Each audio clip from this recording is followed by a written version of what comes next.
नमस्कार दोस्तों, आज आप सभी लोगों का स्वागत है आपके अपने YouTube चैनल रसायनों के संसार में। आज मैं आप सभी लोगों के मध्य बहुत ही महत्वपूर्ण टॉपिक लेकर उपस्थित हूँ। आज हम सभी लोग जानेंगे समावयवता के विषय में, जिसको हम आइसोमेरिज्म कहते हैं। यह आइसोमेरिज्म जो है नीट के दृष्टिकोण से, जी के दृष्टिकोण से जो है काफ़ी महत्वपूर्ण है। तो आइए हम सभी लोग जानते हैं समावयवता या आइसोमेरिज्म। आइसोमेरिज्म क्या होता है? समावयवता जब दो या दो से अधिक यौगिक जिनके अणुसूत्र तो आपस में समान हो, लेकिन उनके भौतिक तथा रासायनिक गुणधर्मों में भिन्नता पाई जाती हो, ऐसे यौगिक एक दूसरे के समावयवी यौगिक कहलाते हैं और उनका यह गुण जो होता है समावयवता कहलाता है। फिर सुनिए, एक बार मैंने क्या बताया? मैंने बताया कि जब दो या दो से अधिक यौगिक जिनके अणुसूत्र आपस में समान हो, लेकिन उनके भौतिक तथा रासायनिक गुणधर्मों में भिन्नता पाई जाती हो, ऐसे यौगिक एक दूसरे के समावयवी यौगिक कहलाते हैं और उनका यह गुण जो होता है समावयवता या आइसोमेरिज्म कहलाता है। तो आइए हम लोग आइसोमेरिज्म का उदाहरण देखते हैं।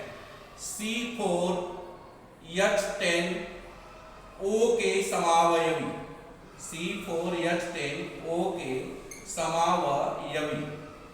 तो C4H10O के जो होते हैं मुख्यतः दो समावयवी होते हैं। इसका पहला समावयवी हम दो सभी लोग देख लेते हैं, CH3 single bond CH2 single bond O single bond CH2 single bond CH3। इसे हम क्या नाम देते हैं? इसे हम डाई एथिल ईथर के नाम से जानते हैं। यह कंपाउंड जो आपका है डाई एथिल ईथर के नाम से इसे हम जानते हैं, या इसका IUPAC नाम जो होता है एथॉक्सी एथेन होता है। इसका दूसरा आइसोमर हम लिख सकते हैं CH3 single bond CH2 single bond CH2 single bond CH2 single bond OH। यह कंपाउंड जो है ब्यूटेनॉल के नाम से जाना जाता है। यह कंपाउंड जो है इसे हम ब्यूटेनॉल के नाम से क्या करते हैं, जानते हैं। यह कंपाउंड आपका ब्यूटेनॉल 1 है, ब्यूटेनॉल फर्स्ट है। तो आप यहाँ पर देख सकते हैं ये दोनों के दोनों ही यौगिक C4H10O के समावयवी है, या अर्थात इन दोनों का ही अणुसूत्र C4H10O है, लेकिन इनके भौतिक और रासायनिक गुणधर्मों में भिन्नता पाई जा रही है। यहाँ पर देख लीजिए, एक कार्बन 1 2 3 4 कार्बन हो गया, हाइड्रोजन की संख्या 3 2 5 2 7 3 10 और एक ऑक्सीजन। तो यह कंपाउंड C4H10O है, यह आपका एक ईथर है जिसका नाम होता है डाई एथिल ईथर। यहाँ पर आप देख लीजिए 1 2 3 4 कार्बन है, हाइड्रोजन की संख्या 3 2 5 2 7 2 9 और एक 10, एक ऑक्सीजन आपका है। लेकिन यह कंपाउंड एल्कोहल है, क्योंकि इसमें एल्कोहलिक समूह है। तो दोनों के ही अणुसूत्र आपस में समान है, लेकिन दोनों के भौतिक एवं रासायनिक गुणधर्मों में भिन्नता पाई जा रही है। इसलिए ये दोनों यौगिक एक दूसरे के जो होते हैं समावयवी यौगिक कहलाते हैं और उनका यह गुण जो होता है समावयवता कहलाता है। तो आइए हम सभी लोग देखते हैं समावयवता कितने प्रकार की होती है। तो समावयवता के प्रकार, समावयवता के प्रकार, ये समावयवता जो होती है कितने प्रकार की होती है। तो समावयवता के प्रकार,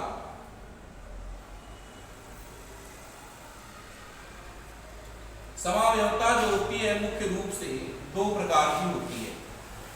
पहली समावयवता जो होती है इसे हम संरचनात्मक समावयवता के नाम से जानते हैं।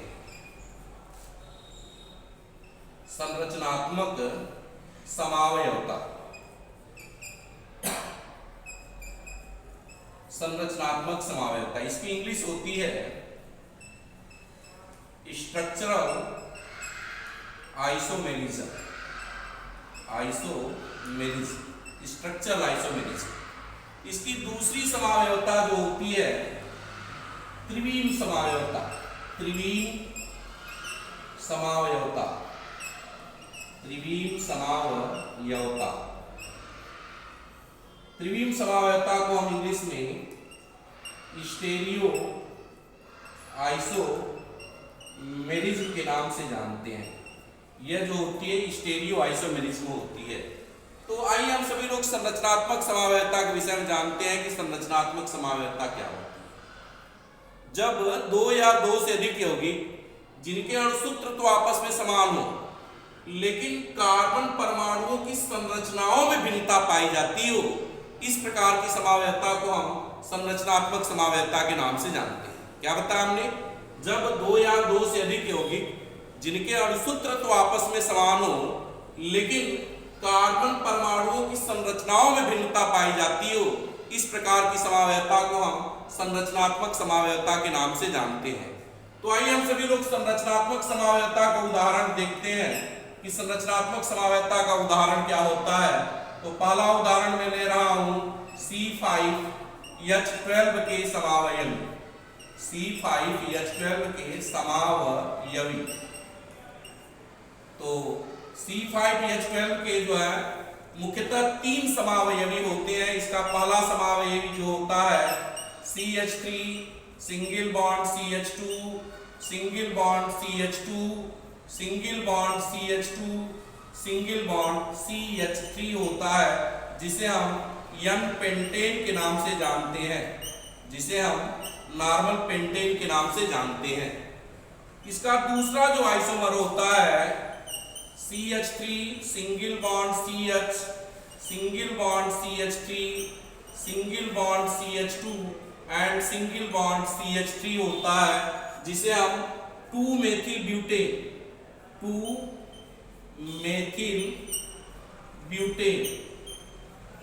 जिसे हम 2-मेथिल ब्यूटेन या इसे हम क्या कर सकते हैं आइसोपेंटेन के नाम से जानते हैं। आइसोपेंटेन के नाम से क्या करते हैं जानते हैं। इसका तीसरा जो आइसोमर होता है CH3 single bond C single bond CH3 single bond CH3 and single bond CH3। इसको हम क्या नाम देते हैं 2,2 डाइमेथिल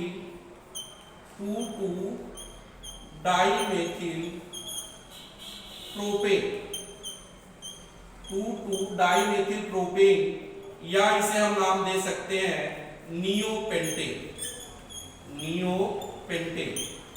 यह कंपाउंड जो 2,2 डाइमेथिल प्रोपेन है या इसे हम नियोपेंटेन के नाम से जानते हैं। आप यहां पर देखेंगे तीनों ही यौगिक जो है C5H12 है, तीनों ही यौगिक जो है C5H12 है, लेकिन इन तीनों के ही गुणधर्मों में भिन्नता पाई जा रही है। इन तीनों की संरचना आप देख रहे होंगे, इसकी संरचना जो है नॉर्मल होती है, नॉर्मल है, इसकी क्या आइसो है। कार्बन की 3 संरचना होती है। एक संरचना होती है नॉर्मल, अगर किसी कार्बन के साथ केवल एक पास श्रृंखला जुड़ी हो तो उसे हम आइसो श्रृंखला कहते हैं, और अगर किसी कार्बन के साथ 2 अगर क्या है पास श्रृंखला जुड़ी हो तो उसे नियो संरचना या नियो श्रृंखला के नाम से क्या करते हैं जानते हैं। अगर कोई संरचना नहीं जुड़ी है तो उसे हम नॉर्मल संरचना के नाम से जानते हैं। यह कंपाउंड देखिए, यह भी C5H12 है, यह भी C5H12 है, यह भी C5H12 है, लेकिन तीनों के ही गुणधर्मों में भिन्नता पाई जा रही है। अतः यह यौगिक जो होते हैं एक दूसरे के क्या कहलाते हैं संरचनात्मक समावयवी कहलाते हैं। यह क्या कहलाते हैं संरचनात्मक समावयवी कहलाते हैं। इसका कुछ और उदाहरण देख लेते हैं हम सभी लोग जो है C4H10 के समावयवी। एक दूसरा उदाहरण इसका मैं देख लेता हूं C4H10 के समावयवी, C4H10 के समावयवी, C4H10 के भी मुख्यतः जो होते हैं 2 समावयवी होते हैं। पहला समावयवी होता है CH3 single bond CH2 single bond CH2 and single bond CH3, जिसे हम N ब्यूटेन के नाम से क्या करते हैं जानते हैं। इसे हम नॉर्मल ब्यूटेन कहते हैं।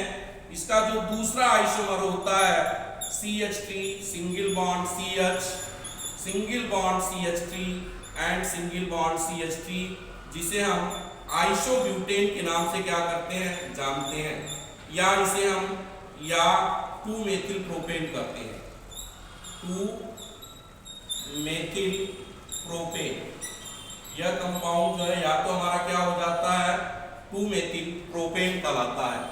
तो संरचनात्मक समावयवता की मैंने परिभाषा बताई आप सभी लोगों को कि जब दो या दो से अधिक यौगिक जिनके अणुसूत्र आपस में समान हो लेकिन कार्बन परमाणुओं की संरचनाओं में भिन्नता पाई जा रही हो, इस प्रकार की समावयवता को हम संरचनात्मक समावयवता कहते हैं। और ऐसे यौगिक जो होते हैं संरचनात्मक समावयवी कहलाते हैं। ऐसे यौगिक जो होते हैं संरचनात्मक समावयवी कहलाते हैं। अब आइए हम सभी लोग दूसरी समावयवता के विषय में देखते हैं। दूसरी समावयवता को हम त्रिविम समावयवता के नाम से जानते हैं, जिसे हम स्टेरियो आइसोमेरिज्म के नाम से जानते हैं। त्रिविम समावयवता क्या होती है? जब दो या दो से अधिक यौगिक जिनके अणुसूत्र तो आपस में समान हो लेकिन समतल ध्रुवित प्रकाश के प्रति इनकी प्रवृत्ति जो है भिन्न भिन्न होती है, इस प्रकार की समावयवता को हम त्रिविम समावयवता या स्टेरियो आइसोमेरिज्म के नाम से जानते हैं। हम सभी लोग समतल दर्पण में अपना चेहरा देखते हैं। समतल दर्पण में बनने वाला हमारा जो चेहरा होता है हमारा आइसोमर होता है। कैसा आइसोमर होता है? स्टेरियो आइसोमर होता है। समतल दर्पण में हम सभी लोगों का जो चेहरा बनता है, समतल दर्पण में बनने वाला हमारा जो चेहरा होता है हमारा स्टेरियो आइसोमेरिज्म होता है। तो हम त्रिविम समावयवता की परिभाषा दे सकते हैं, जब दो या दो से अधिक यौगिक जिनके अणुसूत्र आपस में समान हो लेकिन समतल ध्रुवित प्रकाश के प्रति जो होती इनकी प्रवृत्ति, इनका नेचर क्या होता हो, भिन्न भिन्न होता हो, इस प्रकार की जो समावयवता होती है उसे हम स्टेरियो आइसोमेरिज्म के नाम से जानते हैं, त्रिविम समावयवता के नाम से जानते हैं। आइए हम सभी लोग इसका उदाहरण देखते हैं। इसका उदाहरण हमने लिया है लैक्टिक अम्ल।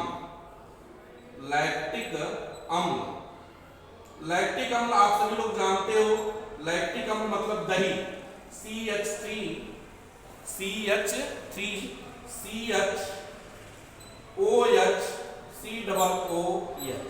ये आपका क्या है? लैक्टिक एसिड है, जिसको आप सभी लोग दही कहते हो।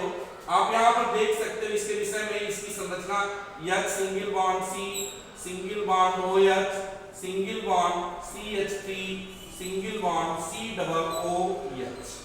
जब इसके ऊपर समतल ध्रुवित प्रकाश पड़ेगा तो समतल ध्रुवित प्रकाश के कारण जो होगी इसकी संरचना जो हो जाएगी OH single bond C single bond H single bond COOH single bond CH3। आप यहाँ पर देख सकते हैं हाइड्रोजन टू हाइड्रोक्सिल आयन जो मूवमेंट है वह घड़ी की सुई की दिशा में है, और यहाँ पर हाइड्रोजन टू हाइड्रोक्सिल आयन जो मूवमेंट है घड़ी की सुई के विपरीत दिशा में है। इसे हम यल लैक्टिक अम्ल कहते हैं। इसे हम यल लैक्टिक अम्ल कहते हैं। इसे हम डी लैक्टिक अम्ल कहते हैं। डी लैक्टिक अम्ल कहते हैं। एक जो है आपका यल लैक्टिक अम्ल है और दूसरा जो है आपका डी लैक्टिक अम्ल है। इसी तरह से ग्लूकोज में भी L type glucose and D type glucose. आप यहाँ पर देख रहे होंगे hydrogen to hydroxyl ion movement जो है समतल ध्रुवित प्रकाश के कारण बदल रहा है, इसलिए यह समावयवता जो होती है त्रिविम समावयवता कहलाती है। धन्यवाद। फिर मैं मिलता हूँ आप सभी लोगों से नेक्स्ट वीडियो में इसके नेक्स्ट पार्ट के साथ, संरचनात्मक समावयवता के प्रकार के साथ। तब तक के लिए आप सभी लोगों का धन्यवाद। और अगर आप हमारे चैनल पर नए हो तो हमारे चैनल को लाइक शेयर और सब्सक्राइब करना ना भूलें।